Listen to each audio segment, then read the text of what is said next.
Okay, welcome. This is the last seminar of the spring quarter, so I'm happy to see that we have a full house today. And I'm delighted to introduce Marlon Boarnet, who is the professor and chair of urban planning and spatial analysis at the Price School of Public Policy at the University of Southern California. And he's going to talk today about the links between transportation and affordable housing in Los Angeles, but it's certainly a topic that we in Portland have a lot of interest in. So without further ado, Marlon. Thank you. Thank you very much. I want to say thank you to Kelly Clifton, Jennifer Dill, these people who I just met, whose name I forgot, everyone at Portland State who's facilitated this. I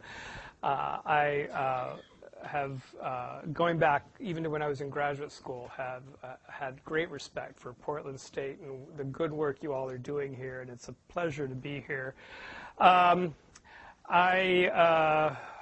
was in Beijing until Tuesday, came back, thought I'd get on a plane last night to come up here. The flight was 2 hours delayed, so I feel compelled to mention to you that I feel very jet lagged right now, so I don't quite know what you're going to get. And so, if anything sounds a little off, please, assume that, oh, yeah, it's just because he's really tired.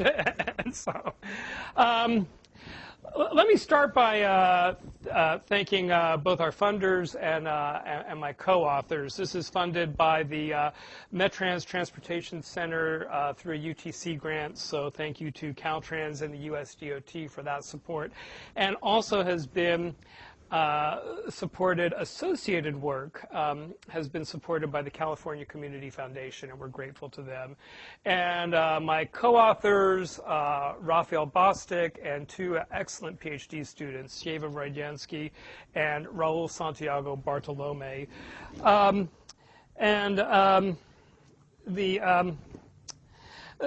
starting point for this, this slide was written by one of our graduate students and gets a little cuter than I would be inclined to be right now.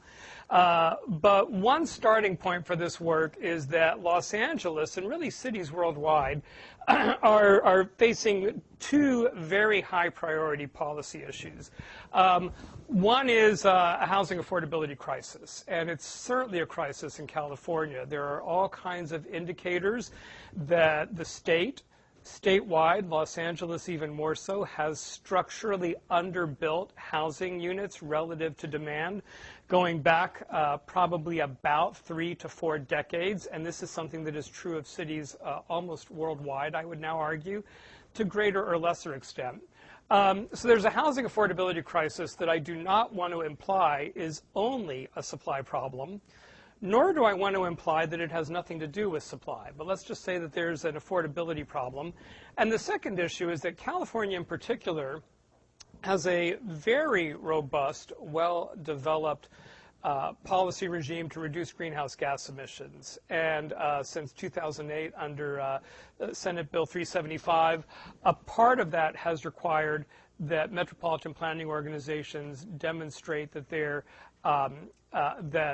regional transportation plan, in conjunction with their affordable housing allocation, will reduce greenhouse gas emissions from the ground transportation sector. At the same time, Los Angeles is 3 decades almost into the midst of transforming itself from an automobile-only city to a truly multimodal city. And it is well down that path now. And so there have been several people, particularly in the advocacy and the policy community, who have been suggesting that we can get a double win, that we have an affordable housing crisis. We have a need to use this massive transit investment, which now will total an estimated $120 billion over the next 30 years, as a way to reduce both greenhouse gas emissions and affordable housing by, very simply, putting lots of affordable housing near rail transit. Double win. That's simple. This research is motivated by one tension, and that is that while we think that's a great idea, we think it is not as lockstep simple as the advocates and the policy community think it is. In a minute, I'm going to show you evidence that suggests that if you really wanted to do the most you could on greenhouse gas emission reduction, the answer in the LA region is to take your relatively high-income people and cluster them near transit. Show you why that's so in a minute. On the other hand, there are very important equity reasons to think that that would not be such a good policy approach.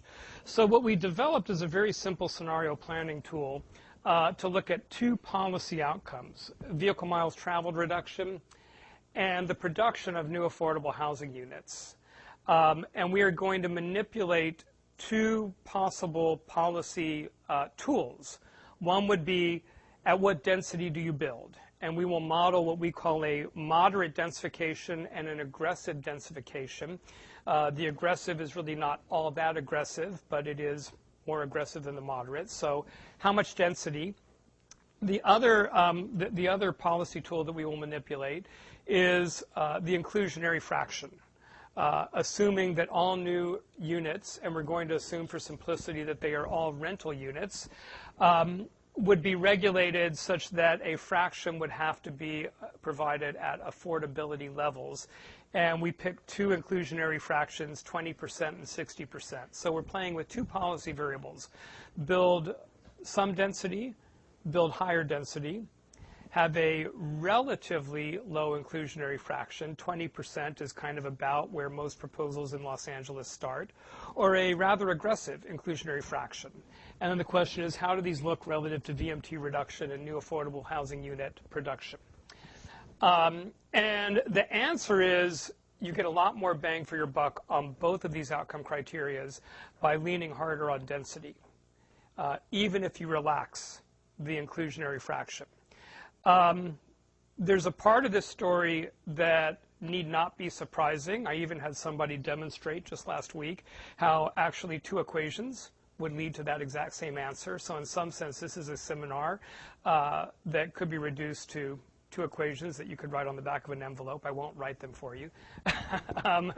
But it is, I think, quite counter to the current narrative in Los Angeles and a lot of cities. The affordable housing advocates are inclined to lean very hard on their goal, which is more affordable housing, and to try to crank up as much as they can the inclusionary fraction. Give us affordable units. What they are also inclined, I think in some instances, to not talk a lot about density. Density is still tough in LA. Not as tough as it used to be. The narrative is changing. But if you walk into a neighborhood and say, hey, we've got a great idea, let's increase density, it's not a good way to start a discussion that is going to remain calm. So the advocacy community has been saying, look, we're talking about fraction of affordable units. We are not talking about density. And our message is that that is probably not a good strategy to make the progress that we want to make on both of these outcome goals. So let me go ahead and get started. Housing undersupply in Los Angeles, to kind of start with the housing crisis. The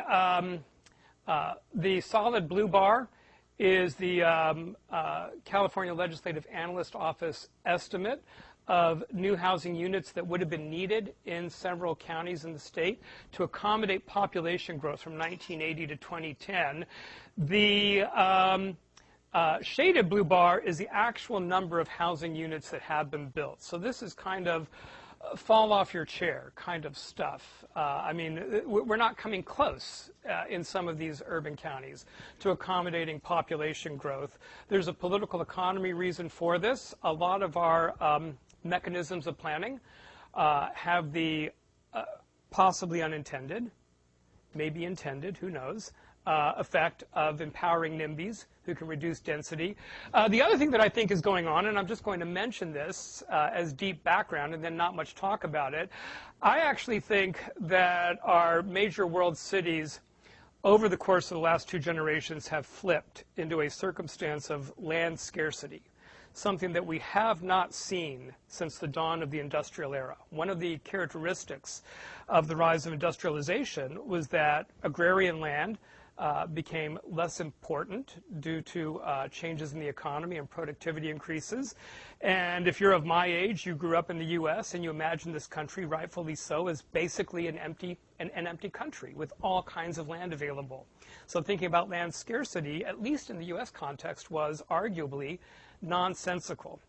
I think agglomeration benefits in a knowledge-based economy have grown powerful enough that our world cities are now where all the economic action is. Los Angeles, San Francisco, New York, Paris, Shanghai, Singapore, Beijing, Tokyo. These are all places where land scarcity is going to be the defining circumstance. And this is basically something that is new as of at the earliest, the early to mid-1970s. And I think it is a major challenge for how we think about land use regulation and what we do as planners. And I don't know that we have, I don't think we've gone nearly as far as we need to go in addressing that. Having said that, you're not going to get anything in this seminar that's going to help you either. So I apologize and mention that for the PhD students in the room who need good dissertation topics. So if you look at measures of housing affordability, for example, this is the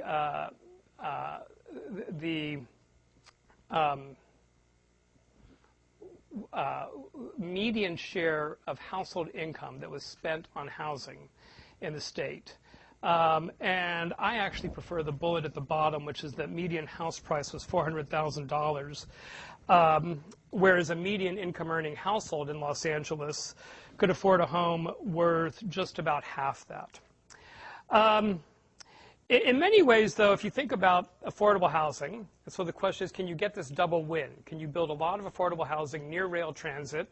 Would be a great idea. We know that due to both the planning framework in Southern California and due to what the rail system will allow in terms of infill, that transit-oriented development areas are the opportunity areas for building new housing. And the question is, will we then get a double win if we can cluster a lot of affordable housing near TODs and also then encourage low-income persons to live near TODs, and they will reduce their household vehicle miles traveled. And it sounds like a great idea. We know that in a cross-section that low-income persons drive a lot less. The ballpark numbers, if you look at income levels below $35,000 per year for a household in the Southern California Association of Governments region, they travel about 20 miles per household per day. If you go up to $150,000 per year per household income level in that same region, those households travel at about 80 miles per household per day. So 20 versus 80, it's a big gap. But actually, therein lies the problem. If you start by driving 80 miles per hour, or 80 miles per household per day, you have a lot more scope to reduce your driving if you move to a TOD than if you start at 20 miles per household per day and then move to a TOD. And we start with the California Household Travel Survey data, and we do a very simple exercise. We get the daily household VMT for households living within a half mile of a Los Angeles rail station. This is 2012 data. We cut it by income band. You can see the income bands across the top. And we do the same exercise for households in that same income band that live beyond a half mile from a TOD. And we take the difference between those two numbers. How much further do households who live outside of a half mile from rail transit drive per day versus those same income band households living within a half mile? And the green bars show you that difference. They are all negative, indicating that the persons who live beyond a half mile from rail transit drive more than the same income band households who live within a half mile of rail transit. And if we think this is a causal relationship, and Lord knows I've spent a career arguing that it's not, but let me change. If you think that this might reflect something causal, then you want to find the places here where this green bar is the largest. And those are the income bands where if you could move those households from beyond a half mile to within a half mile of a TOD, you get the largest VMT reduction. And we've got something that might be a little problematic if we wanted to use TODs for as much affordable housing as we can. From 50 to 100,000, and particularly from 100 to 150,000, is where we get our big VMT reductions. And there's nothing magic going on. It's that simple. You start by driving a lot more. You have more scope to reduce VMT more. So this is the suggested conflict. And this is why we want to begin to play around with two policy goals. And I want to come back and emphasize this. There are really, really important equity reasons why we want to use TODs as serious opportunity sites for affordable housing. And so this is not a case where even if we thought that everything in here was causal, we'd just say, okay, we're done. We're going to target the $100,000 to $150,000 income range for near TOD residents. I would strongly argue against that. I think that we need to think of a vision of TODs as mixed income neighborhoods that can serve everybody in the community, particularly in a context where Los Angeles is making the scale of public investment that it is making, and that public investment is coming from tax revenues that are being paid by the body politic as a whole. So in some sense, I think the question is, how would one then best manage these two tensions if, in fact, they are tensions, and I think they are. So we'll build a really not scenario planning tool, but kind of a simple sketch model tool. And the sketch model tool will look like the following. We're going to take every rail transit station in Los Angeles. We are going to assign it to one of 5 built environment typologies. We are going to do that to establish both the existing baseline density is rather easy. We can pull that from density from census data. But we need to assign it to a typology to have a credible estimate of what would be reasonable density increases. And there's been a lot of typology work. You'll see some of that, including some that was done for Los Angeles Metro. And so what we want to do is to have density increases within these TOD areas, taking account of the kind of location it is, and also pegging it to the Southern California context. We were alert to not wanting to do things that would, say, base our density increases on urban areas that are not Los Angeles and not be open to somebody saying, wait, you just pulled a Manhattan density level. Analytically, I think these things can be finessed. You would be surprised, for those of you who have not trafficked in this area, how one-dimensional the political response can be. And this is what we were trying to avoid, is we were trying to convince people, no, we are steeped in Los Angeles. We get a certain number of new units when we increase the density. We assume they are all rental units for simplicity. We then apply affordability options. 20% of those new rental units will be affordable in one scenario, 60% affordable in another scenario. We generate the remaining fraction will drop in at market rate based on recent ACS data. Once we know, essentially, the rental rate for each of those kinds of units, we assume that a household spends 30% of their income on rent, and we are then backing out household incomes. Once we have done that, we will impute household VMT based on income from a land use travel regression that I think is pretty good. And that's going to be a longer discussion than we can have. But the most recent evidence on this whole residential selection question is landing reasonably firmly at the place that says we may not have to worry about residential selection. I often thought that I got tenure by arguing that we do have to worry about residential selection. But what's cool is I have tenure, so we can all stop worrying about it now. And that's a bit of a side story, but I think we've got a reasonably credible estimate of the regression from cross-sectional data. Once we've got that, we have VMT changes from these households that we are assuming move in from beyond a half mile to within a half mile. It's a simple model. There's no doubt about this. There's a lot of steps along the way that somebody can quibble with.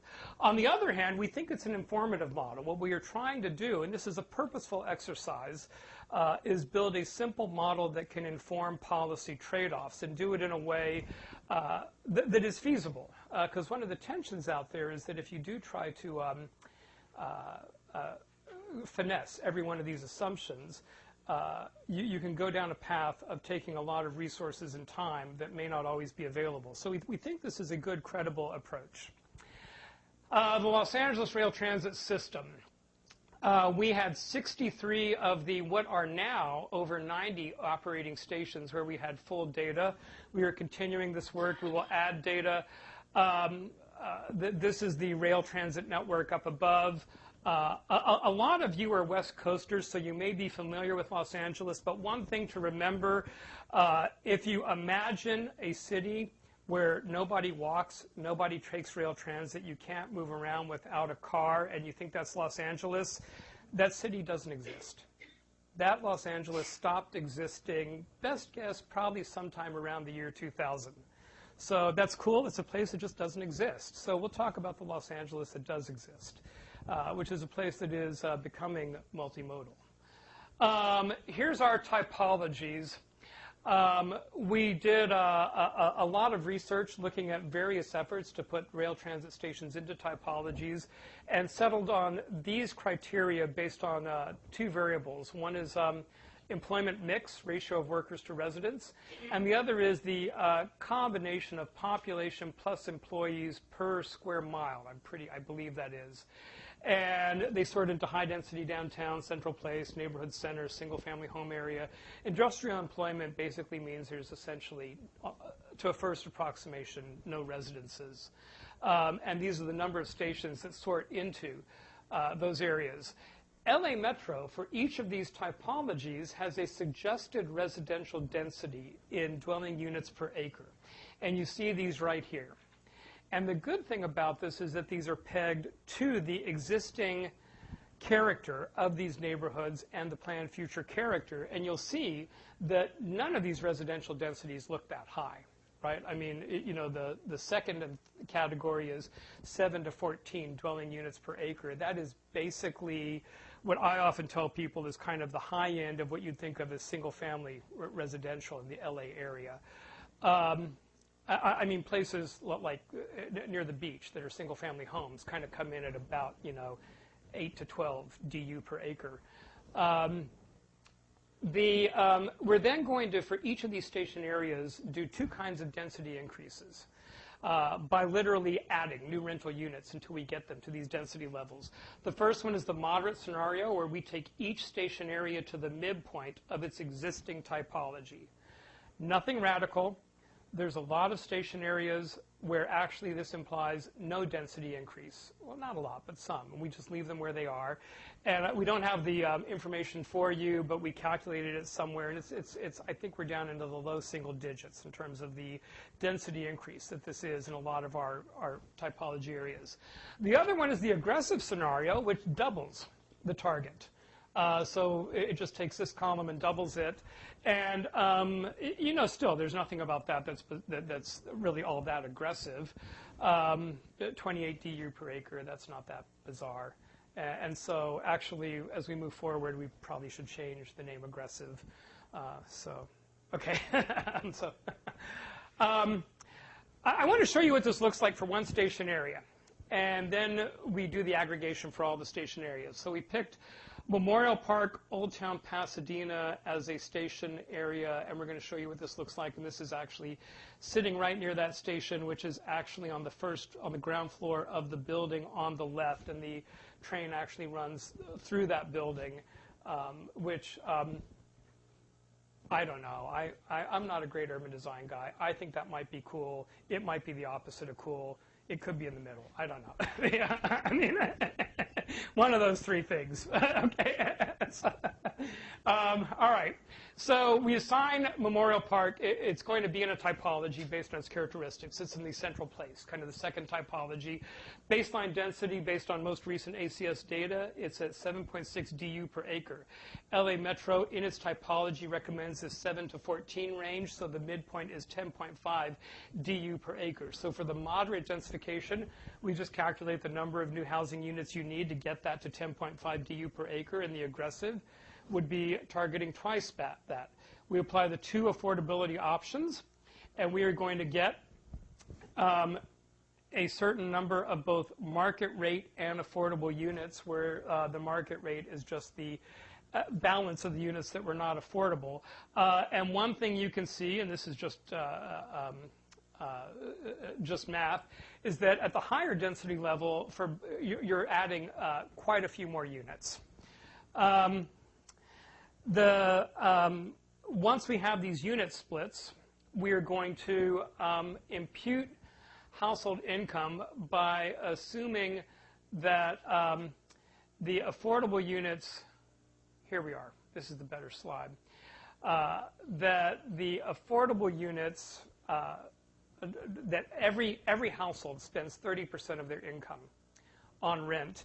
And what we're assuming is market rate rents were the median rent for units built after 2000 if there were sufficient new units in the ACS data to get that. Otherwise, we'll just take median station area rent.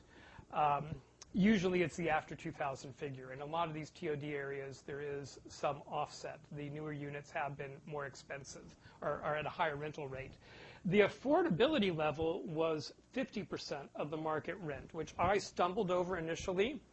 I went to my colleague on this, the former Assistant Secretary of HUD, Raphael Bostic, and said, hey, what's going on here, man? As one might expect, he demonstrated that that was right at HUD affordability levels, so we are good, basically. So that's a very, very good estimate of what HUD would say would be affordable in these TOD areas. And then we estimate household rental by both of those classes, saying that 30% of the rent of your income goes to rent. So we've simulated household incomes in these new units. We need to estimate VMT by income. So we run a basic land use travel regression off of this California Household Travel Survey data, where the dependent variable is household VMT for the survey day. The usual suspect right-hand side variables are in here. This is not well shown on the slide, but household characteristics, particularly number of vehicles in the household, size of the household, are the key things that usually matter. The income bands that I showed you earlier, and interaction variables for a dummy variable indicating whether or not that household lived within a half mile of a station or not, and every one of the income bands. So allowing a station area VMT effect to vary by income. These are what the regression models look like. We prefer Model 4, which includes a dummy variable for the interurban rail system, Metrolink, which exists, which is very different from these station area TODs and not included in our sketch model analysis.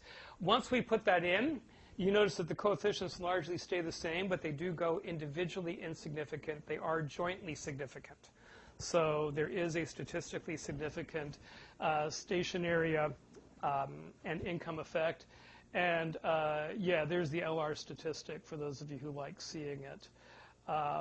And going back to that, though, what you do see is that relative to the reference category, which I believe is the higher income area, all these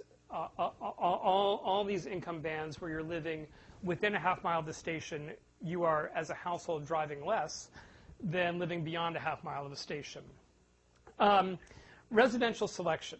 What will potentially mess us up, and something that I do think should continue to be of some attention in this kind of work, is what we are going to do is, let me show you this right here. We're going to use this regression to get predicted household VMT within a half mile of the rail station by income band, beyond a half mile, and again, the changes. Looks very close to the raw data that I showed you earlier. If we assume that this is something that represents household moves, we could be messed up quite a lot if households are selecting into station areas based on how they wish to travel. Interestingly, a new literature going back about 10 years has demonstrated that when you control for demographic characteristics, which are basically the usual characteristics we put in these regressions, there's a lot of reasons to suspect that there is not residential selection bias.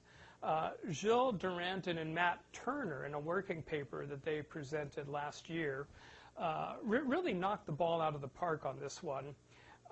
It going to great detail to actually develop quantitative estimate of the amount of bias that could occur from not accounting for residential selection, and the amount of bias that they get is a band from about 0% to less than 20%. 0%, no bias, is in the confidence interval.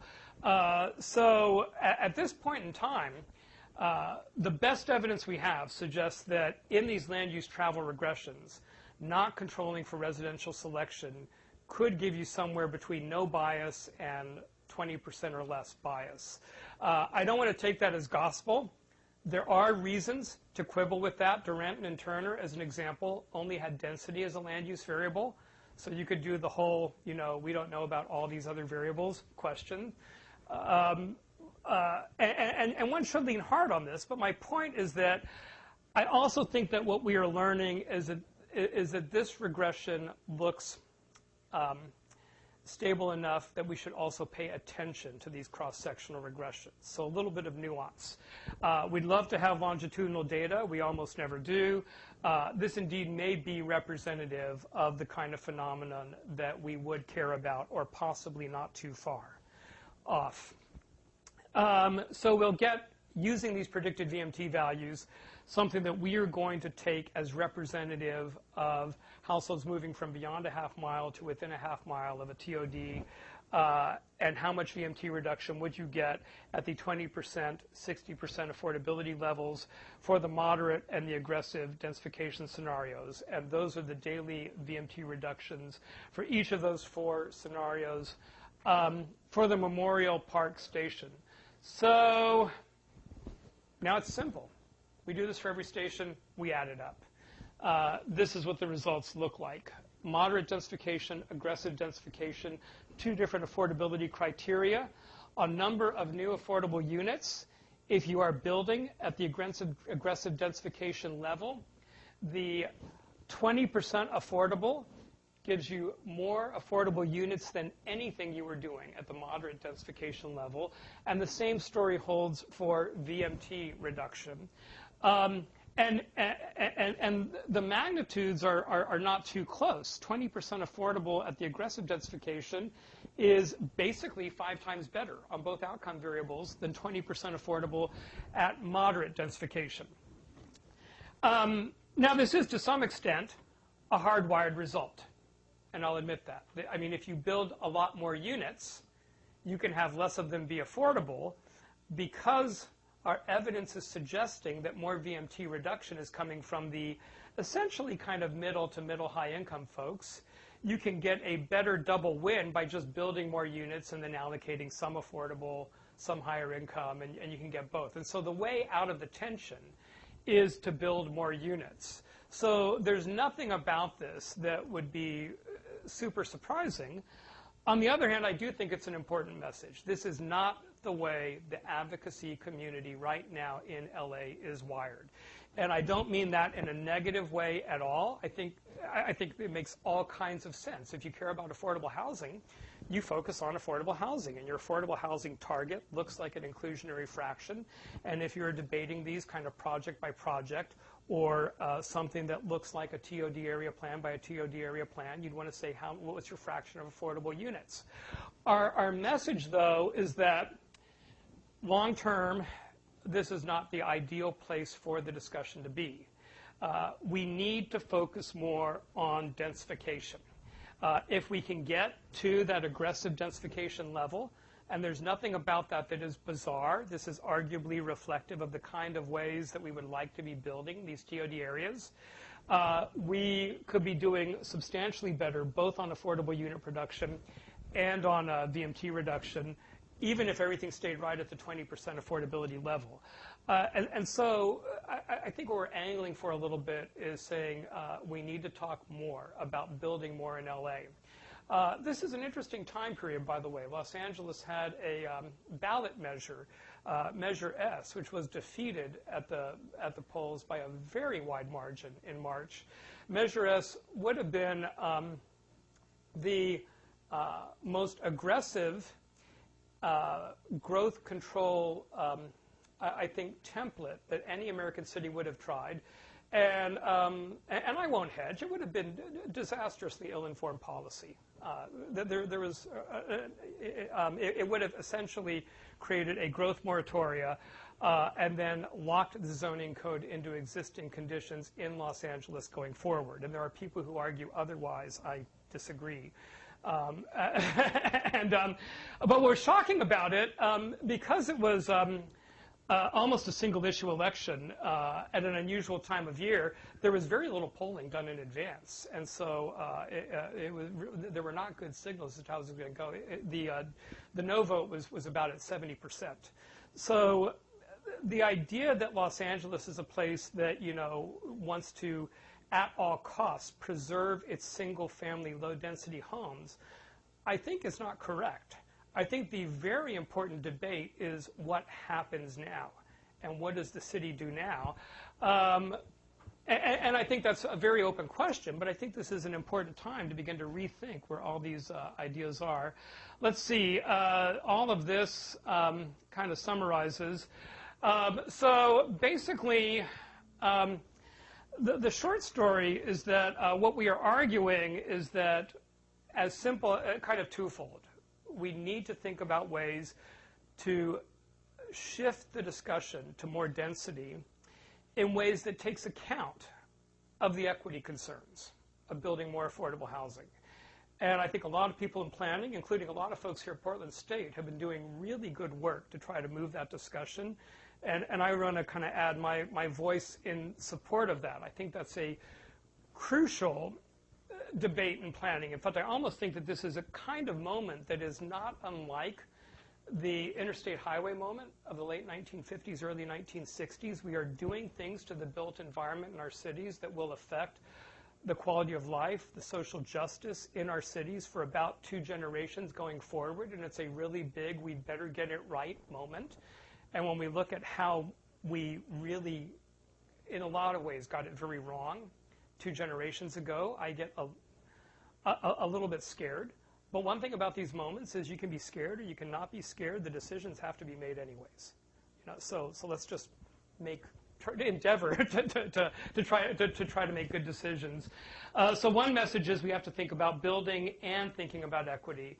The other idea is to try to really begin to move forward these sketch model tools. This is kind of a tradition that has been building pretty robustly in planning over the last 10 to 15 years. And I have become quite a believer that these models help people envision trade-offs in ways that are handy and in ways that you may not be able to communicate nearly as effectively otherwise. So let me pause and thank you all and take questions.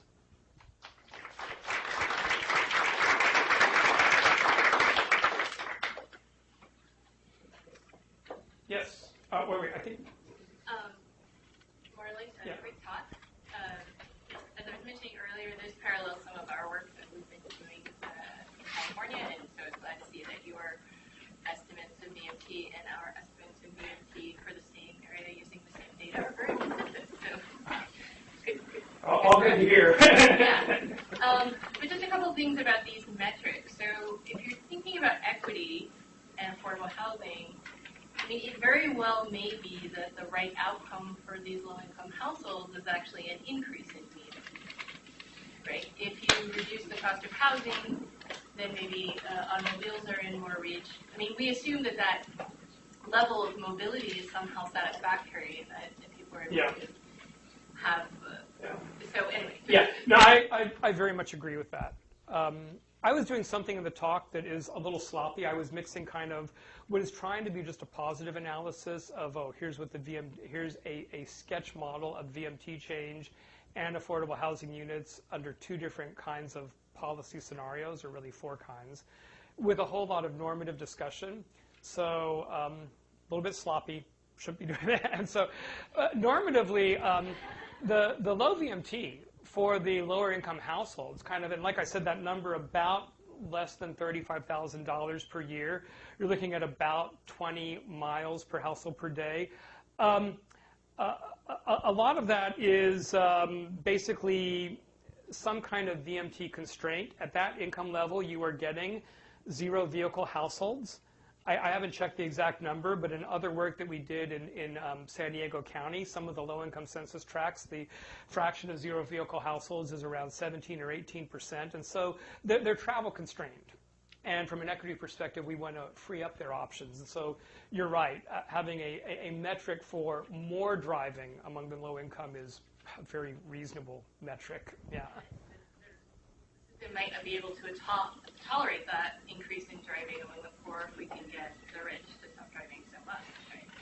Yeah, exactly what you're looking for in terms of transportation equity among low-income persons, I think, is open to some interpretation. But I would argue we know that low-income households have travel choices that are very constrained.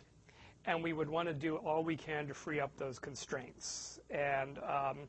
And I'd put in a plug for driving is a good source of mobility. If you're talking about the transit system, by gosh, make it work. But the stylized fact, we know that higher income households live in places where their job accessibility is awful. And they drive a long way to work, and that's by choice. And low-income households, when they do live in places where they have bad job accessibility, we have all kinds of reasons and evidence to think that that is not wholly by choice, but rather by constraints. So it's got to be about freeing up constraints. Yeah. Hi. So I understand why you use 30%. You use that 30% of what you spend on housing as a clean baseline. Yeah. You didn't want to fiddle with the mileage too much, but I was wondering if you gave any thought to using a higher percentage given so many people are spending. Yeah, we are now because we're starting to get pushback on that number. Yeah, we chose it because it was a clean number, kind of, the HUD recommendation, and we are getting pushback from people saying no. Households who are rent burdened go beyond 30%. So we probably should play around with that. We haven't, but we are getting just that kind of skepticism. Yes. So I was wondering, in your scenarios for increased density around each of the station areas, how much of that assumption for the future scenarios is based on actual feasibility for increasing density or availability of infill lots?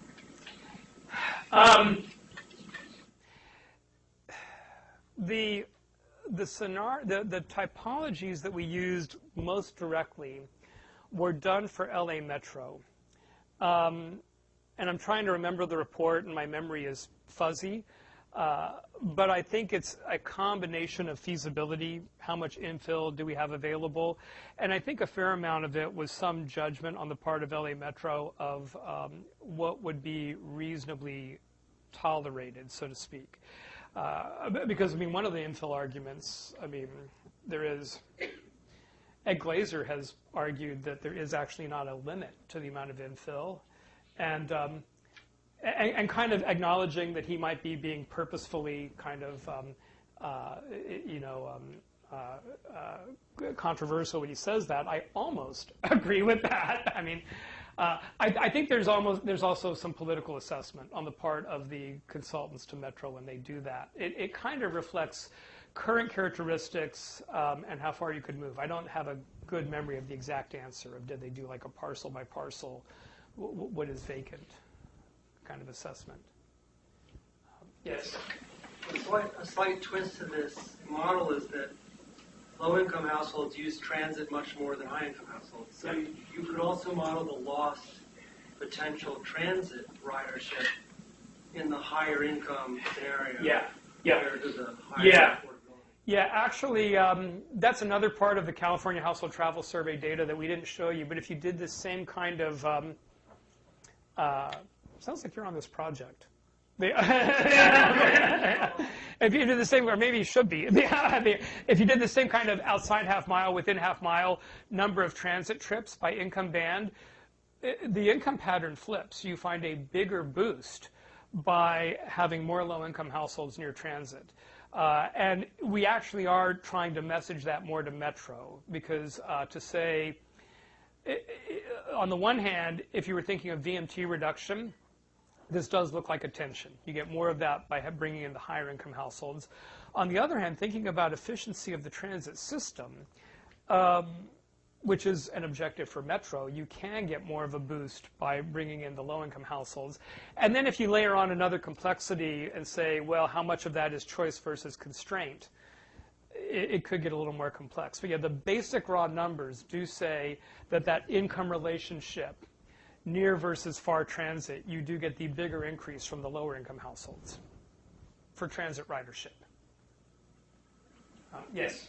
I heard you mention a few audiences, Metro, the planning department, and advocates. What are some of the audiences that you are aiming this toward, and what are the policy questions you're helping them to answer? Basically, it's in the broad policy audiences. The California Community Foundation has been very engaged with a set of affordable housing advocates, and we have been talking to them, and actually in separate work, which they have in particular funded, looking at displacement.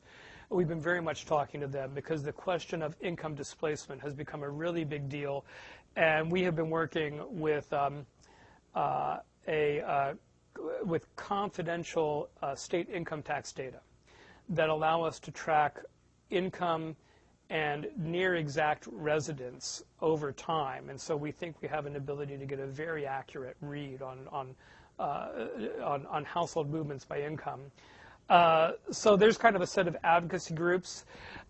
We've been in discussions with the planning department, less so with Metro, although I want to touch base with them, and then also the state agencies. The state entities are pretty big players in this debate. Caltrans, Housing and Community Development, Air Resources Board. So we're trying to stay in good discussion with all of them, and I think we're doing a pretty good job. But our goal, the environment in California is very robust. There are the policy officials are not just wondering about this stuff. They're making policy. So that's kind of the set of folks that we are endeavoring to communicate to.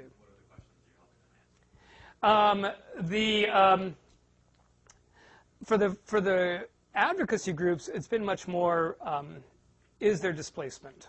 And how do we really talk about it? And in particular, when low-income households move out, where do they go to?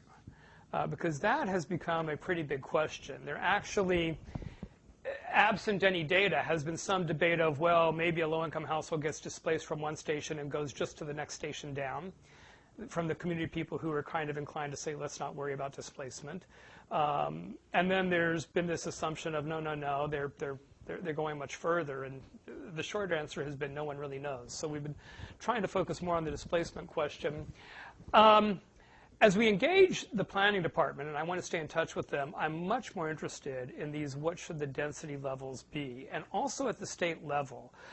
That's a discussion that is only about a year old, but you can begin to see this window opening up in California, that there might be some ability to maybe do something like by right zoning.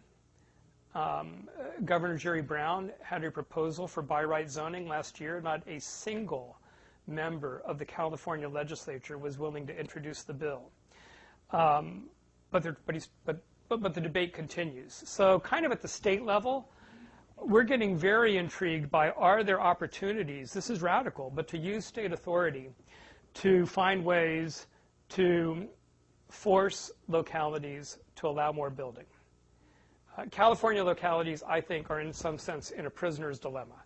They all have incentives to engage in NIMBY activity that would reduce building in their locality. And in fact, I think it's exactly a prisoner's dilemma, even though arguably the whole state would be better off if every locality built more. Very radical, and as one might expect, there are very, very progressive members of the state legislature who have planted their flag in the sand saying you will not do anything to touch local control. But I'm kind of curious to probe on that and say, well, let's rethink this. At the local level, it's much more about displacement. The local neighborhood argument has been very much about displacement out of these neighborhoods.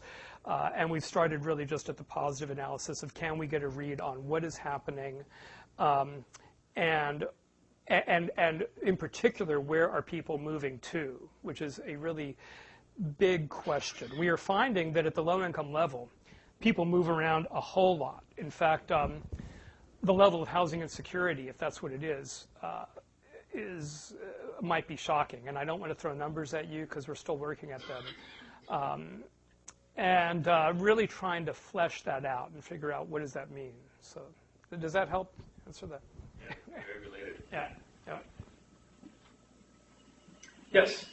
So I was intrigued by what you were talking about. I think it was kind of to what you were just saying about the advocacy communities being oriented a certain way. And I was wondering if you could expand on what they're really focusing on, what you think that they should be focusing on to address these issues, and how that could or might change. Yeah.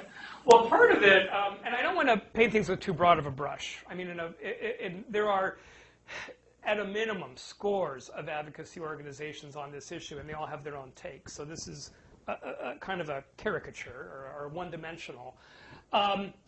I think what they're focusing on, I think the biggest issue right now is the question of displacement and what is happening to the neighborhoods. There are neighborhoods in Los Angeles where the advocacy groups feel like the character is changing before their eyes. And I think in some sense, while I'm looking at the data, it's not as rapid. They're not also that far off. Now the question is, how much of this is the rail system? And I think what we're going to bump into is that I think we're probably in the process of learning that this is way more complex and that there's a lot of variables going on. But they're caring about basically people who've lived in neighborhoods for a long time who can't afford to live there anymore. And what does that mean? So they're tending to think about policies that can help residents stay in place, things like rent control, eviction protections, things such as that. And then they are also thinking in a very focused way about producing more affordable housing. And I would not disagree with either of those, but I have this, I think I'm developing a sense that what we're beginning to learn is that that may be too simple. And I don't mean to take either of those off the table, but I'm beginning to come to a suspicion that the pressures are so large that we may have to expand our thinking. In fact, I would not say that I would advocate this but I'm beginning to wonder, do we have to think about if people are displaced? Where are they going? How can we support them? How can we mitigate that? I'm not at that point yet. I don't think I know enough, but I'm beginning to wonder if that's where some of this will lead us. And I don't want to jump totally on board with that because there are issues of neighborhood character, and I don't think you'd ever want to abandon those. But I'm beginning to wonder if there's a piece of the puzzle that we may not have thought about in terms of we may not get to the no displacement point. Displacement is even a tricky term. The baseline, let me give you a sense of numbers. Right now what we're finding in the income tax data, and I'm not sure that it's final, so everyone who's watching this on TV, take this with a big grain of salt. At the lowest income levels, we are looking at year-to-year move rates that might be 30%. I mean, the churn rate is just, and again, I don't know how representative it is, but it is larger than even my very, very good housing colleague, Raphael Bostic, I think initially suspected. But if that holds up, and I don't really know if it does, I'm beginning to wonder if we really need to begin to think more holistically about, people are going to be leaving neighborhoods, and how do we support that? I haven't landed there yet. So this is more just kind of ideas that are bubbling around.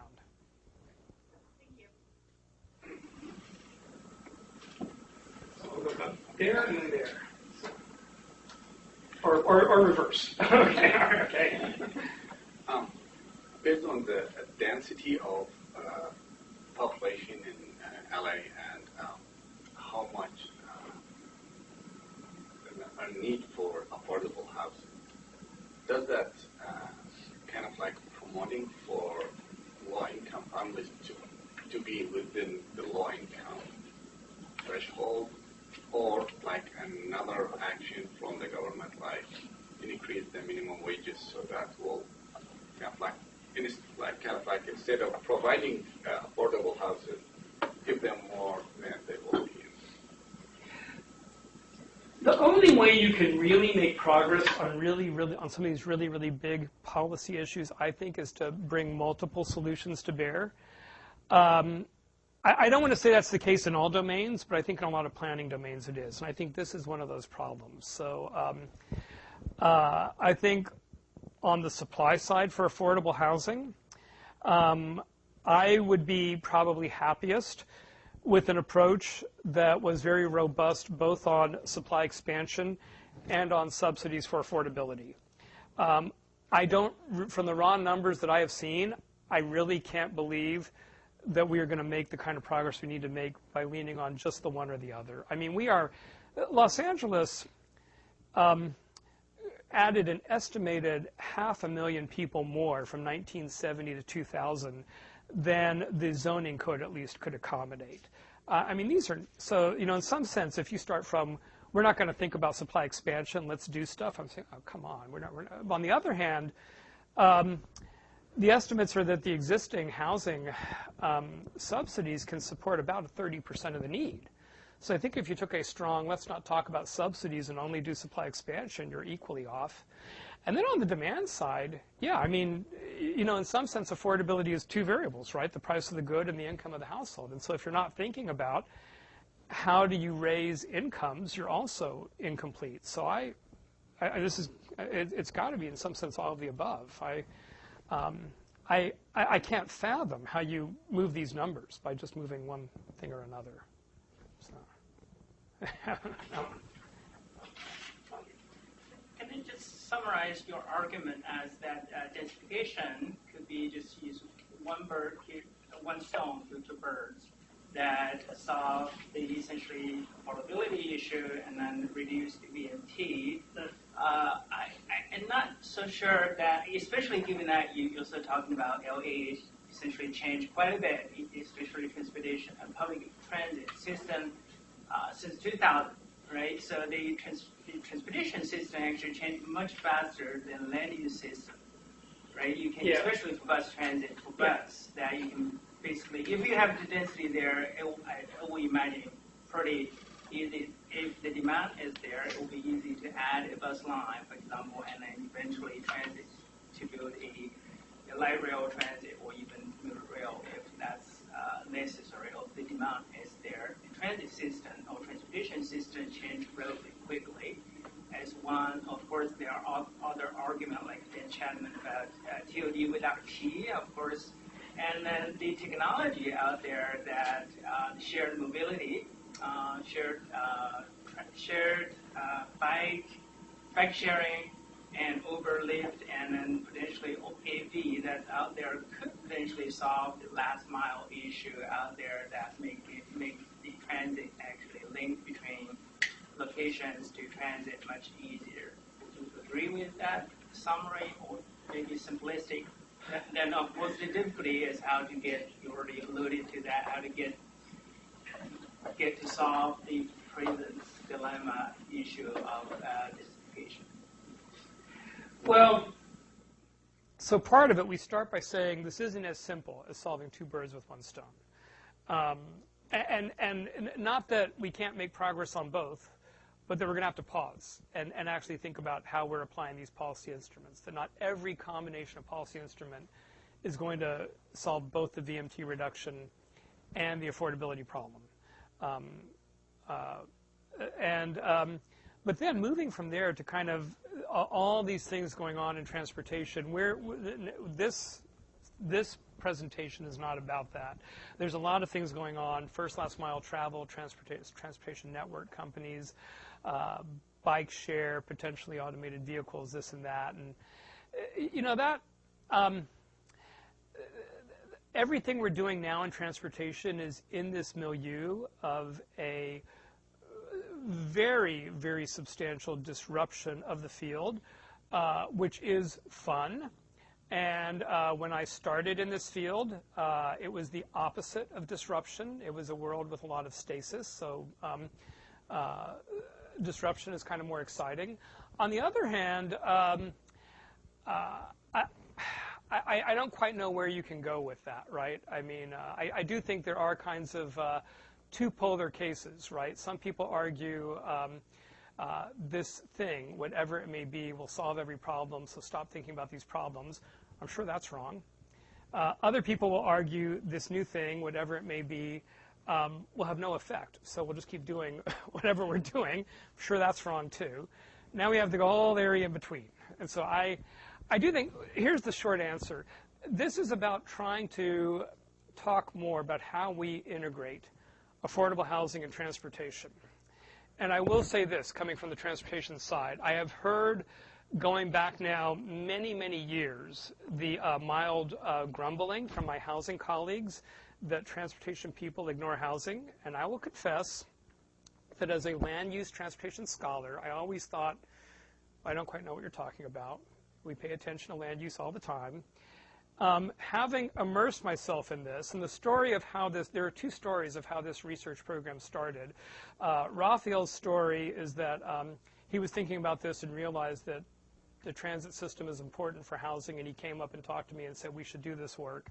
And that's almost right, except the way it really happened is that I was thinking about housing would affect transportation, and I went by Raphael's office and said, hey, we should do this work. And so, but I will say, having immersed in it, it really is a gap. I could never have done this research without a real housing scholar at my side.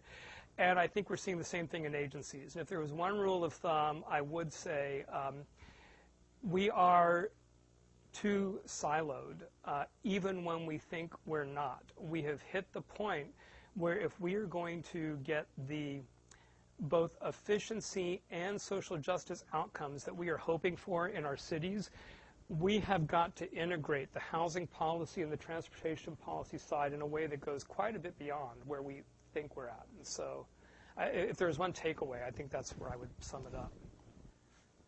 Great. Well, we're out of time. So thank you, Marlon.